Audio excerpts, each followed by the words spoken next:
Breaking news. Oh, we got it? Texas A&M has landed a commitment from DCTF top 10 running back LJ Johnson from Cy-Fair. So another huge pickup for Jimbo Fisher and the Aggies. Perfect. Well, there we go. We'll just go ahead and transition right on since that news is coming down. Probably the biggest news that we heard today, or at least up in that top tier. When you look at A&M, go ahead, spend some time talking about LJ Johnson, and then we'll get into A&M as a whole. Well, LJ Johnson's a tremendous football player. One thing I think goes a little bit discounted, which we were able to evaluate in 7-on-7 action, is his ability to catch the football out of the backfield. He has great explosion to the hole, no wasted steps. He gets in and gets his yardage quickly, and he loves to work in the middle of the field, but has the speed when he gets to the edge that he can take it all the way. But he'll gash you right up the middle. He's not one of these guys who you're going to see make a lot of dance moves behind the line of scrimmage and get tackled for losses because he hits it. He hits the hole hard.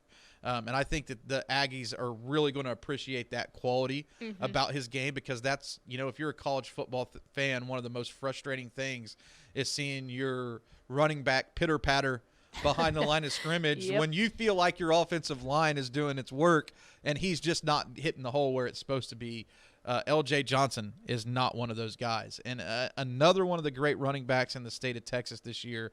It was really tough. Kamar Wheaton and LJ Johnson are both bona fide top 10 guys, but to pick between those two for the number one running back spot was extremely difficult. Your job is hard. I don't envy that at all. It's extremely difficult. Your job is not easy. And, there are some services out there who have Johnson rated as the top running back in the state, and I wouldn't argue against it. No. He's a legit bona fide huge pickup for them. They didn't do a lot of work in-state since the early signing period ended, but they did add a couple of defensive players who were rated as Rivals.com 4 stars.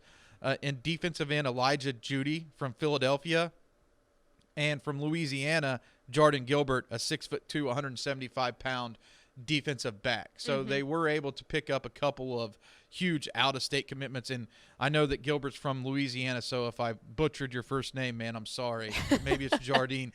But not a guy I'm super familiar with, but I do know that Rivals has them rated very highly. So 3 4-star commitments since the end of December to add into what is just a tremendous, tremendous class for Jimbo Fisher and Texas A&M. And that leads me in. I want to get your honest opinion on this, because we're talking about the SEC right here. All respect to the Big 12, but this is the powerhouse of football currently in college football. And you see it, and I feel like you really saw it, that okay, LSU goes on and they win a national championship. Every good recruit wants to go to LSU. Well, now they have one off year. People are pulling out left and right. This is the time that A&M is right there on the cusp to where if they have one more good season, they have to start striking in this 21, 22, and probably 23 class while the iron is hot. Correct? This is their moment. Jimbo Fisher always does a great job recruiting. I mean, he's always been a strong closer. We talked a little bit about that in the early signing period when he was able to get Bryce Foster and Shamar Turner and Tunmise Adelaide down the home stretch. These were all huge commitments leading up to in the last week of the early signing period that they were able to land. And now they have a national top 5 finish, right, where they're one of the top premier teams with a case to say we should have been in the college football playoff. That gives you a little bit of steam, on the recruiting trail. And this year's recruiting was different. You don't have the opportunity to go into the people's homes and host them on campus and roll out all the bells and whistles to try to get you some good old barbecue down there. To roll out all the bells and whistles to get people to commit, right? Like, you have to convince them from what you've done on the field. And I think a lot of recruits really look at that, and that's why I feel A&M's always hot. They're always going to have a great signing class. You're not going to look at A&M and their team and say, well, these guys, they don't have talent. Yeah, exactly. They can't compete. They're going to sign guys. But I think the difference, what you want to look at from taking your team to being good to great, is signing elite recruits who are successful when they get to college and have the edge that makes them special. That's what Clemson, Ohio State, and Alabama consistently do.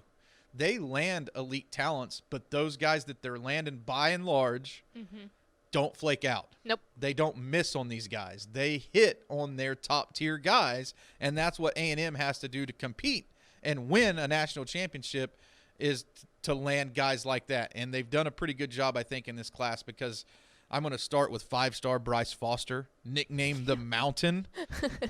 You're our mountain powers. You know, a guy who is a junior Olympic champion and wants to compete in the Olympics in shot put and discus throw. Giant human. Oh man, he's so powerful too. His highlight tape is so fun to watch. Like guys literally go flying. I was just gonna say it looks like the Hulk, like just pushing doors open, like the entire. It's parting the Red Sea right there. It's insane. I think if you made like a meme or a GIF with like Bryce Foster turned into the Hulk, people would buy it. Right? Yeah, no, 100%. You know, Tunmiche is a guy who didn't play his senior year at Katy Tompkins. He transferred to IMG Academy, transferred back, decided to bypass playing in 2020.